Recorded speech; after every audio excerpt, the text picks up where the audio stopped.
रायगड जिल्ह्यात झालेल्या मुसळधार पावसामुळे सावित्री नदीने धोक्याची पातळी ओलांडल्याने महाड तालुक्यात सलग 4 वेळा पूर परिस्थिती निर्माण झाली।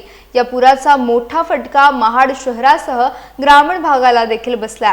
महाड बाजारपेठेतील व्यापाऱ्यांचे मोठ्या प्रमाणात नुकसान झाले असून पुराचे पाणी ओसरल्यानंतर ग्रामीण भागातील शेतकऱ्यांच्या शेतांमध्ये चिखल, माती आणि खडी वाहून आल्याने पिकांचे मोठे नुकसान झाल्याचे समोर आले आहे। यामुळे अनेक शेतकऱ्यांसमोर आर्थिक संकट उभे राहिले।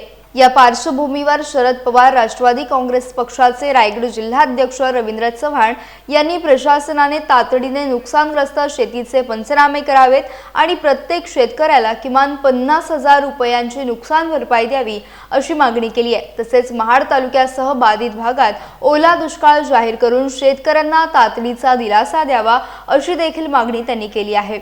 सरकारने या मागण्यांकडे दुर्लक्ष केल्यास शेतकऱ्यांच्या न्यायासाठी रस्त्यावर उतरून तीव्र आंदोलन छेडण्यात येईल असा इशाराही रवींद्र चव्हाण यांनी सरकारला दिला आहे।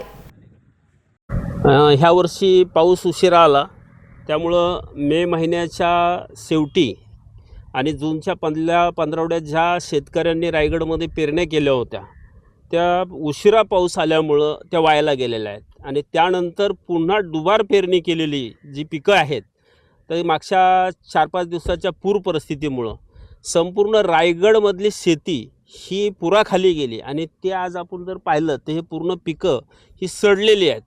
त्यामुळं 2-2 वेळा पेरण्या करून आज ह्या शेतकऱ्यांवरती उपासमारीची वेळ आलेली आहे।